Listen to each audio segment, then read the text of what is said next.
Olá, tudo bem? Seja muito bem-vindo a mais um Mundo Corporativo aqui da Rádio CBN, para você acompanhar mais uma vez as histórias de empreendedorismo e também informações sobre o mercado de trabalho. Hoje nós recebemos o empresário Renato Saraiva, empresário fundador do Grupo CERS, o Complexo de Ensino Renato Saraiva. Renato, muito obrigado pela presença, bom dia para você. Bom dia, estou muito feliz aqui, Roberto, nato de estar participando desse programa. Estou à disposição de você para responder e aí bater um papo bem bacana sobre o mundo de empreendedorismo. Ô, Renato, antes de mais nada, o que é o CERS, o Complexo Educacional Renato Saraiva? O SES foi um curso fundado por mim no início de 2009 Uhum. e é um curso preparatório online, preparatório para concursos públicos e exame de ordem. Então, que tipo de concurso público? Concurso público para juiz, para procurador, para analista de tribunal, para área fiscal e também preparatório para o exame de ordem, aquele aluno que se forma em direito e que precisa submeter ao exame de ordem para poder ter a carteira da OAB. Mas você tem uma história muito interessante que o CERS é relativamente novo, não é isso, São Renato? 8 anos, completou É, agora 8 anos, é é algo muito muito novo. novo. O que é que você fazia antes de empreender, Renato?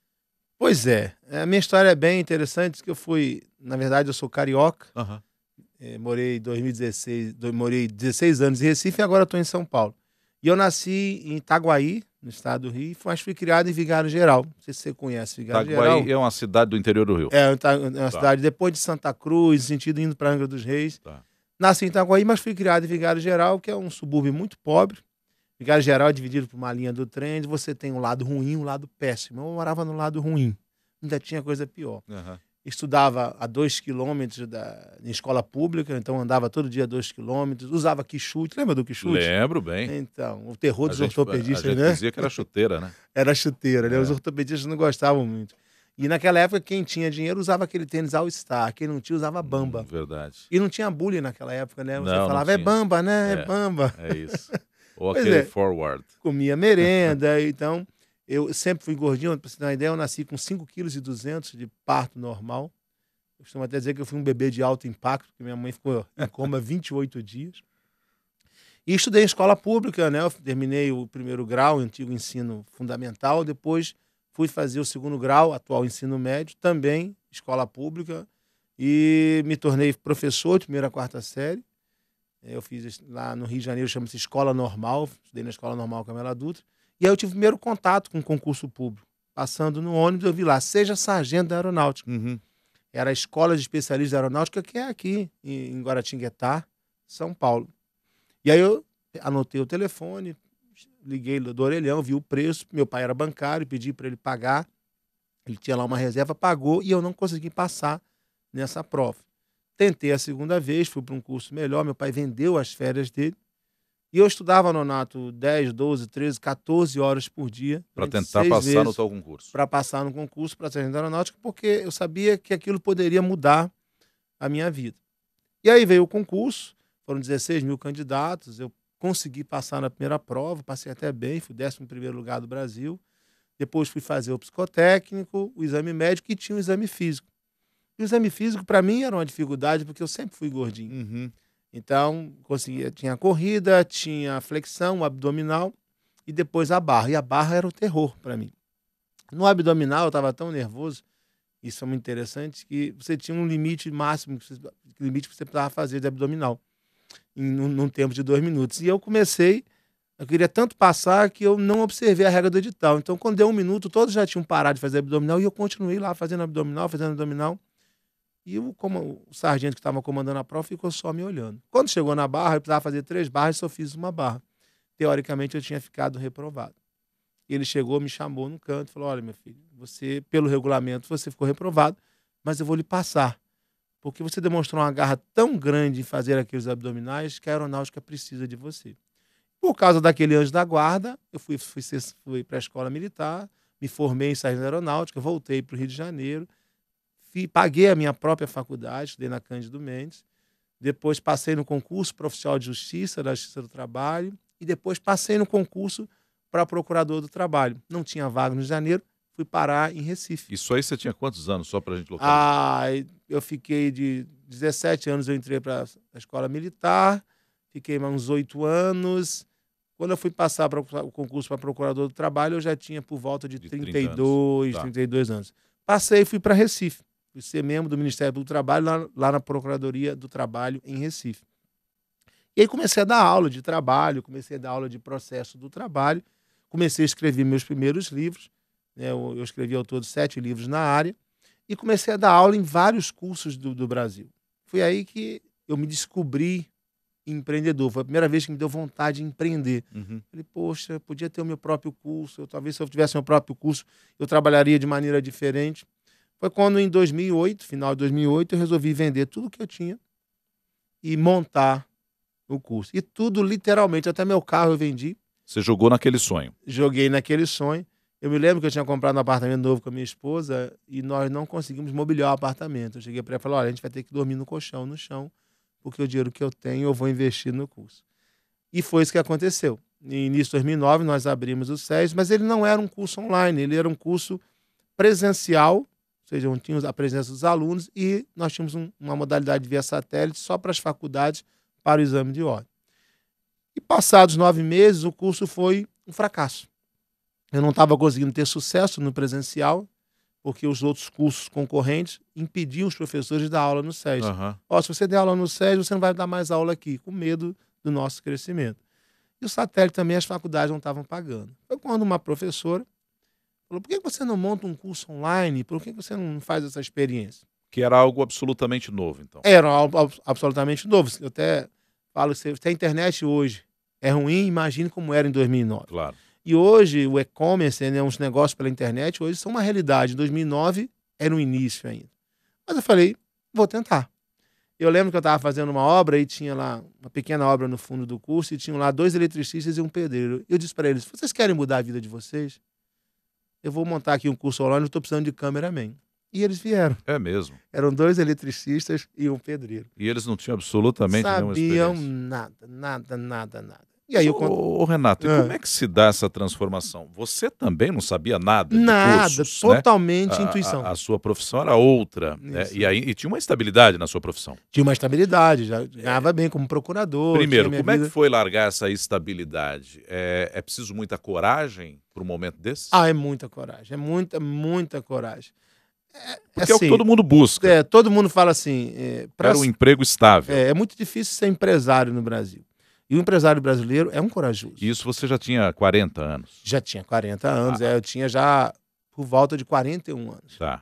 Então eu resolvi empreender, arriscar, né? Empreender é correr riscos. Uhum. Então, se você não quer correr risco, você não vai empreender.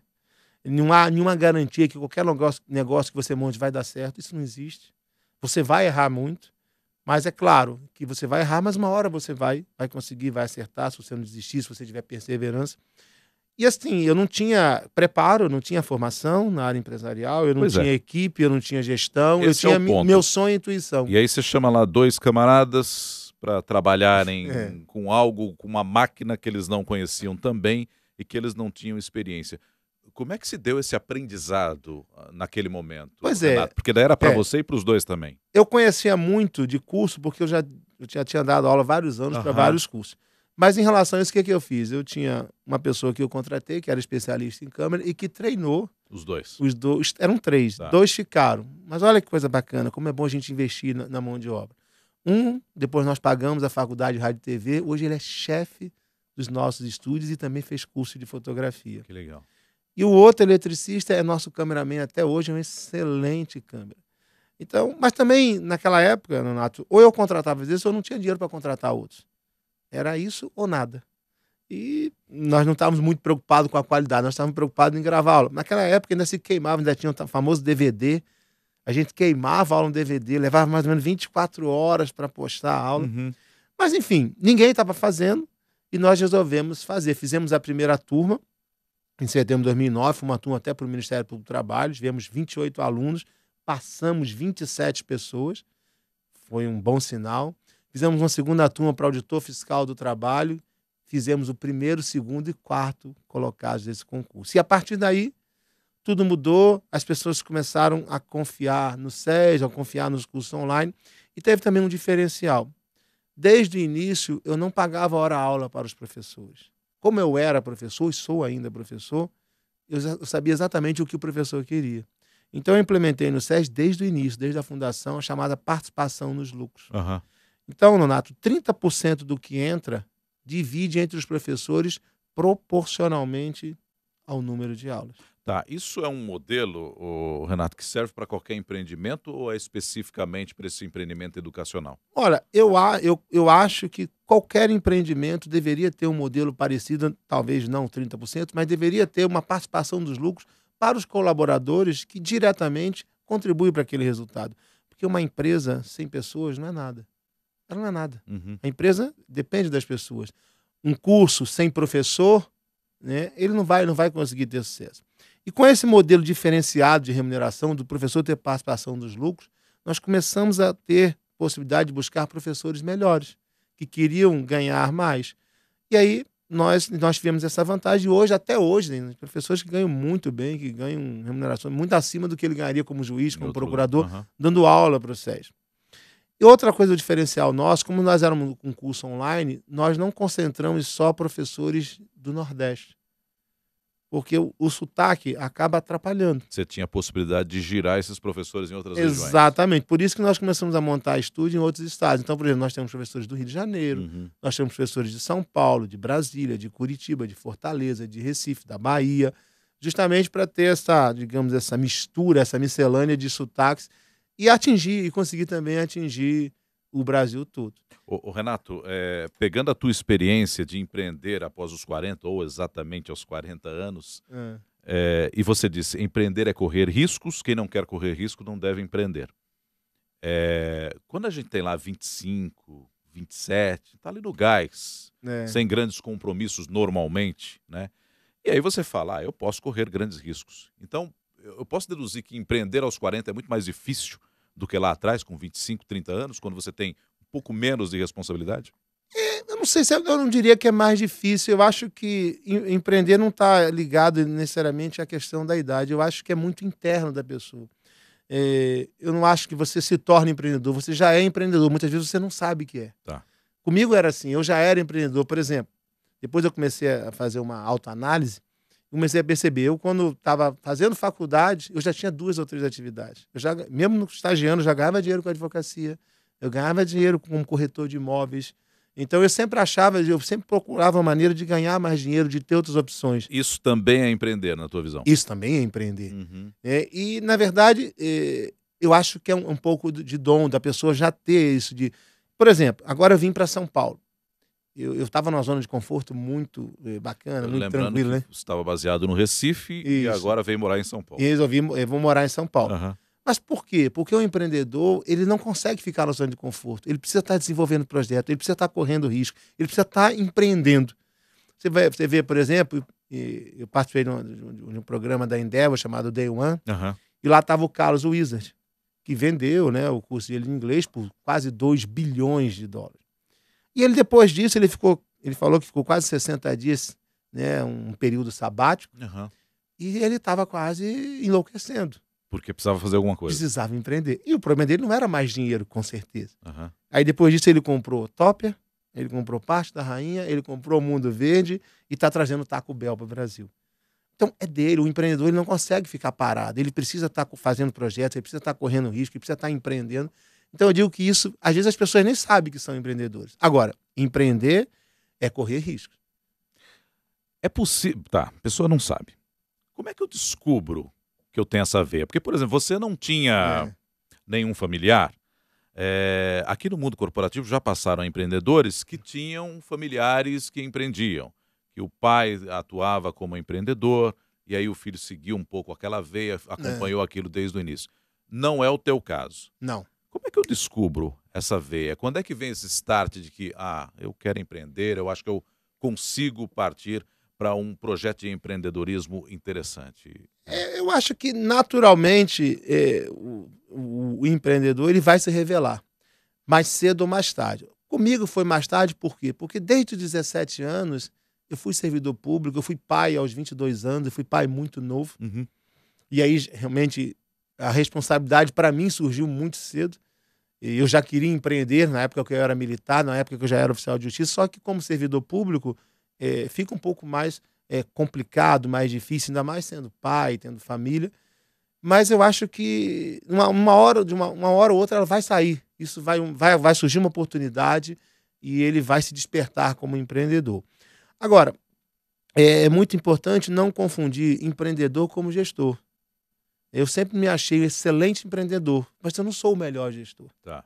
Eu estava batendo um papo, eu tive o prazer de conhecer o Jorge Paulo Lema e perguntei a ele, bicho, qual é o segredo para você conduzir tantas e tantas empresas? O Jorge Paulo Lema é um cara muito simples. E ele fala, Renato, o segredo é contratar gestores e pessoas melhores do que eu para tocar o negócio. Ou seja, depende de quem está ali do teu lado. Então, pode dizer, hoje o SES ele é muito melhor do que era em 2009. Porque eu continuo empreendedor, continuo com as minhas intuições, mas hoje eu tenho toda uma equipe organizando, profissionalizei toda a empresa. Então, empreendedor é uma coisa, gestor é outra. Mas o gestor precisa do empreendedor, e o empreendedor precisa do gestor. Pode estar na mesma pessoa? Pode, mas não é comum. Mas é mais difícil. Agora, digamos que a gente esteja falando aqui agora para os nossos ouvintes, se tem alguém lá pensando, puxa vida, eu acho que eu tenho essa veia de empreendedor, mas bate um medo, eu tenho algum receio de arriscar. Como é que se vence esse medo de empreender, Renato? Porque é o que você disse, empreender é correr riscos. Acho que isso está meio na cabeça de todo mundo. Por outro lado, o brasileiro tem essa vontade de ter um negócio próprio, de empreender em alguma coisa. Mas sempre se tem o grande medo. Como é que eu venço essa barreira do medo, hein? Olha, existem muitos hoje livros, né, voltados para esse mundo de empreendedorismo. Eu, por exemplo, toda semana estou lendo um livro, né, que conta histórias de empreendedores e sempre, Nonato, é do mesmo jeito. As pessoas começam de um sonho, de uma loucura, às vezes vende o que tem, o que não tem, às vezes pede dinheiro emprestado, eu não vejo nenhum negócio começar organizado, todo negócio, a maioria deles começa completamente desorganizado, na intuição, e depois eles vão se organizando, vão crescendo. Então, o que eu aconselho a pessoa? Eu quero empreender, mas eu tenho medo. Medo eu também tenho. À noite, por exemplo, eu sou um covarde. Eu não tomo nenhuma decisão à noite, porque eu também tenho medo. Porque, ainda mais no Brasil, em que você não tem uma segurança jurídica, né, em relação à crise que nós vivemos, a crise econômica, principalmente a crise política, a gente tem muito medo. É difícil, muito difícil empreender no Brasil. É muito mais difícil empreender no Brasil que empreender em outros países. Mas eu costumo dizer até que o empreendedor brasileiro que empreende no Brasil, empreende em qualquer lugar do mundo. Mas se você tem vontade de empreender, se você quer empreender, primeira coisa, comece a ler livros de empreendedorismo, comece a participar de eventos, de palestras, né, de seminários, e comece a ouvir outros empreendedores. E, claro, tente também se qualificar. Eu ia falar isso agora. Qual é a importância que tem aí, Renato, a preparação no que diz respeito à qualificação do cidadão? Porque a gente sabe que tem muitos cursos, o teu é um deles, preparatório para concursos, existem também instituições que acabam prestando uma assessoria para quem pretende empreender. Qual é a importância dessa preparação também, até para vencer esse medo, Renato? É fundamental, porque você tem que conhecer o teu produto. Se você não conhece o seu produto, você não vai conseguir ter sucesso. Você tem que conhecer o conteúdo que você vai vender. E as pessoas têm aquela falsa, tudo que você toca vira ouro. As pessoas falam comigo, Renato, eu falei, isso não é verdade.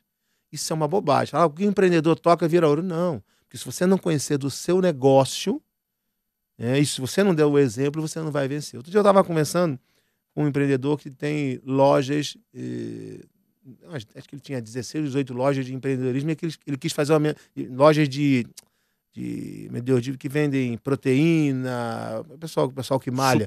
Suplementos. Tinha fugido a palavra. E ele quis fazer uma mentoria comigo.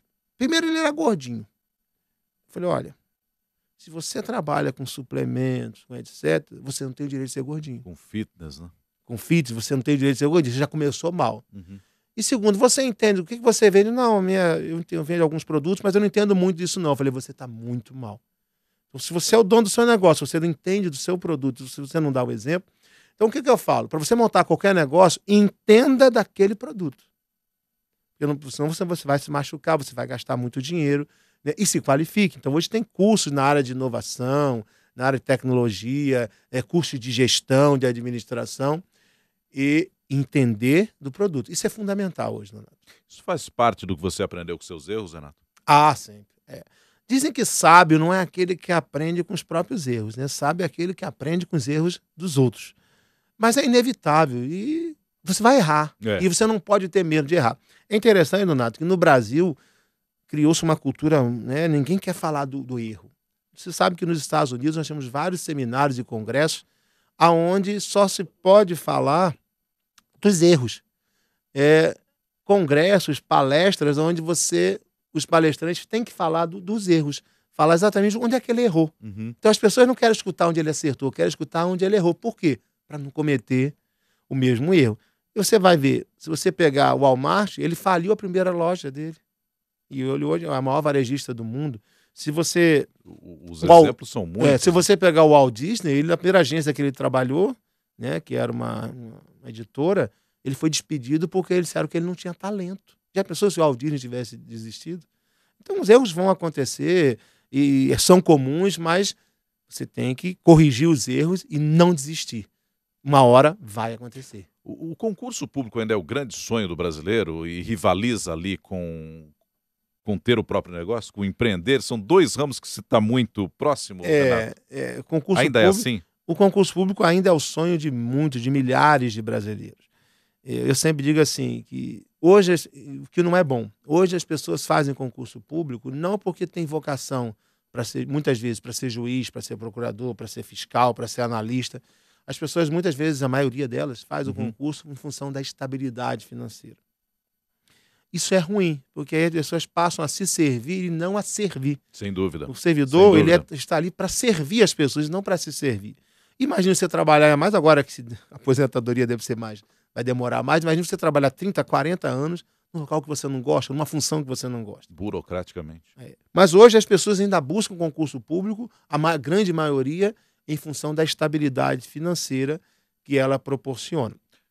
Agora, é claro que existem determinados servidores públicos que, apesar de serem servidores públicos, também continuam empreendendo. Eles podem ser sócios, não podem ser sócios, em geral, administradores, mas muitos continuam empreendendo. Nesse cenário todo, Renato, quantos alunos foram formados pelo SERS?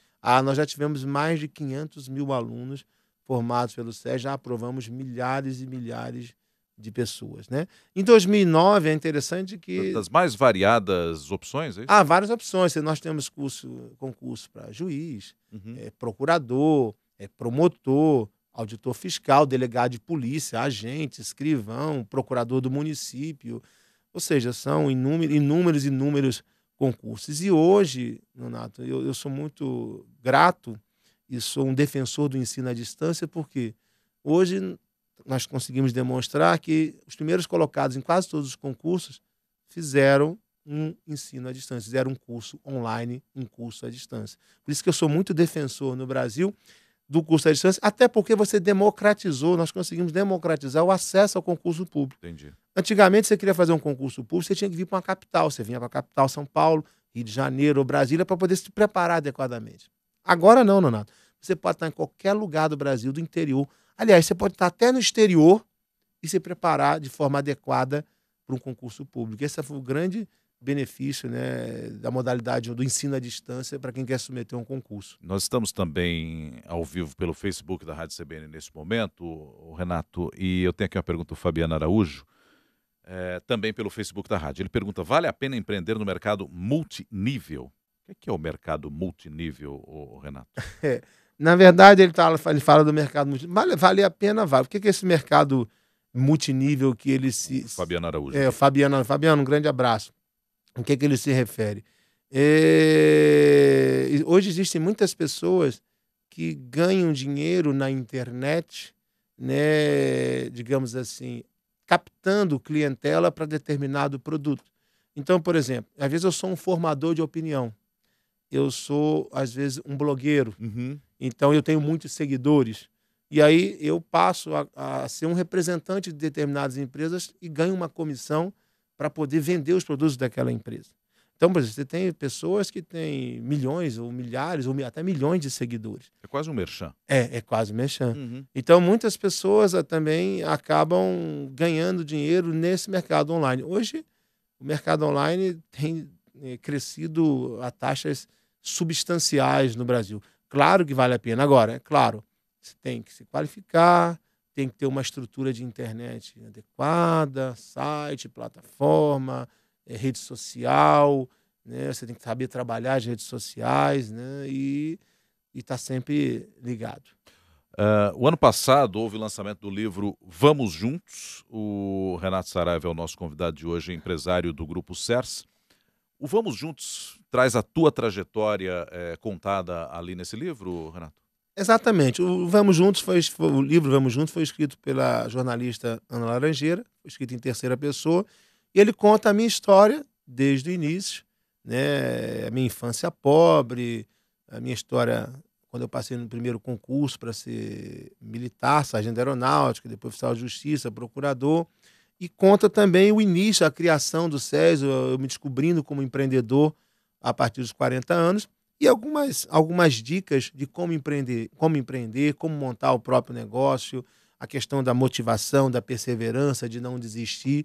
Então, na verdade, ele é um livro que conta um pouco da minha história, um pouco da minha biografia, mas também dá algumas dicas, algumas lições, alguns conselhos para quem quer empreender, seja em qualquer ramo. Empreendedorismo tem sexo, Renato? Tem não. Como se fala no Nordeste, não tem não. Tem Como se fala não? aqui, não tem. É... Você tem, e não tem sexo, e não tem, desculpa, Leonardo, e não tem idade. Tá. Eu tenho pessoas lá, meninos de 15, 16 anos, que já estão empreendendo, já estão ganhando e ganhando muito dinheiro, né? Inclusive pela internet. Não tem sexo, não tem idade. Que bom. Agora, qual é a principal característica que tem que ter um empreendedor, daquilo que você tem acompanhado, daquilo que você vivenciou, Renato? Qual é a principal característica desse empreendedor, hein? O que é que ele tem que ter ali para que o negócio tenda a dar certo? Ele tem que ser destemido, persistente. Destemido por quê? Na verdade, destemido, persistente e colocar as ideias em prática. Eu sempre pergunto assim, quanto vale uma ideia? As pessoas dizem, quanto vale uma ideia? Para mim, uma ideia não vale nada. Uma ideia todo mundo tem, Leonardo. Agora, executar a ideia são poucos aquelas pessoas que têm coragem de executar. Então, o empreendedor é aquele cara que tem coragem de executar a ideia, por mais absurda que ela seja. Uhum. Ele vai colocar em prática, ele vai experimentar aquela ideia e aí ele pode alcançar o sucesso. Muitas vezes eu fui chamado de louco, mas eu sempre digo que os loucos é que são as pessoas que fazem coisas extraordinárias. Então, todo empreendedor é um pouco de louco, porque muitas pessoas, e as pessoas que estão em volta dele, vão desacreditar, por não terem coragem de empreender, por não terem coragem de buscar aquele sonho, vão tentar desanimá-lo. E aí o empreendedor não, ele não vai ouvir ninguém, ele vai ouvir a sua própria voz, a sua consciência, e vai arregaçar as mangas e vai trabalhar. Portanto, as características do empreendedor, ele é destemido, ele é persistente e ele executa ideias. Eu tenho aqui uma participação de outro ouvinte, John Swain, ele diz, poderia dar dicas para os jovens que estão entrando no mercado de trabalho ou no mercado de empreendedorismo? Porque daí vale aquilo que você falou anteriormente, empreender não tem idade, né? Não tem idade. Hoje o que a gente acompanha muito é jovem empreendendo num cenário tecnológico, nas chamadas startups, a gente tem uma moçada mais jovem por trás desses negócios, né, Renato? Agora, é interessante que você tem que ser muito criativo. Por exemplo, eu passo sempre as férias em Tamandaré, na praia de Tamandaré, em Pernambuco. E eu estava na Praia dos Carneiros e eu vi lá um menino, um barco pintado com a marca lá de um sorvete, e ele vendendo sorvete dentro da água. Ele parava nas lanchas e vendia sorvete. Estava empreendendo. E aí as pessoas estavam do meu lado, eu nunca vi o cara vendendo sorvete em alto mar. Estava vendendo sorvete. Aqui na Avenida Paulista, não sei se você já teve a oportunidade de ver, eu vi um camarada cortando o cabelo, né? Botou uma cadeira do lado de uma banca de jornal e cortava o cabelo, cobrava R$10. Na rua. E tinha fila de gente na rua, fila de pessoas para cortar o cabelo. Então, existem várias formas de você empreender, de você montar o seu próprio negócio, claro, usando a criatividade. E falando nisso, a crise impulsiona essa criatividade ou ela é um limitador? Não, a crise impulsiona. E o brasileiro é extremamente criativo. O brasileiro sempre tem jogo de cintura, ele sempre consegue. E ele é muito diferente, por exemplo, do americano e do europeu. O brasileiro é extremamente criativo e trabalhador. Então ele está sempre procurando a maneira de como é que eu posso ganhar dinheiro. Porque, por exemplo, vender hot dog é fácil. Mas como criar uma maneira diferente de eu vender hot dog? Aham. Esse vai ser o segredo agora dos negócios. É a forma como você entrega aquele produto, a forma como você entrega aquele conteúdo. Eu estava num shopping, acho que era um shopping Morumbi, e tinha lá um carro, uma forma de Fusca, que na verdade vende sorvete. Um quiosque, mas o quiosque era na forma de um Fusca. E estava cheio. E, gente, o que ele vendia? Sorvete. Precisava daquilo. Mas a forma como você entrega, a criatividade que você usa para entregar o seu serviço, entregar o seu produto, acaba sendo determinante para o seu cliente. Renato, a gente está se encaminhando aqui para o final da nossa conversa, nesse mundo corporativo da Rádio CBN. Olhando para trás, por toda a sua trajetória, vamos pegar lá desde os seus 17 anos, entrando no colégio militar. Valeu a pena até agora? Valeu muito a pena. Valeu muito a pena. Eu, um menino pobre, muito pobre, e não tinha outra maneira de vencer na vida a não ser estudando. E foi exatamente com a educação, que é a solução desse país. Se nós investíssemos muito mais em educação, nós estaríamos numa Investimos situação mal, na tua opinião? muito mal. Muito mal, infelizmente. E se o futuro do país, a salvação do país é a educação.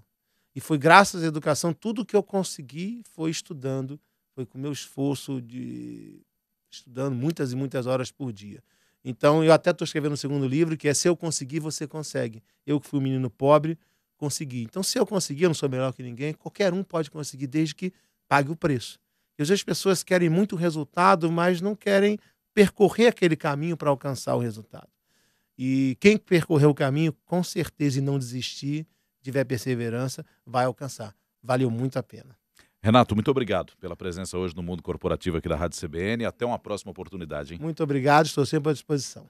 Nosso convidado de hoje, portanto, aqui no Mundo Corporativo, o empresário Renato Saraiva, do grupo CERS, Complexo de Ensino Renato Saraiva, um dos maiores grupos de educação à distância do país, fazendo o Mundo Corporativo de hoje. Muito obrigado também a você que nos acompanhou no Facebook aqui da Rádio CBN. Até a próxima.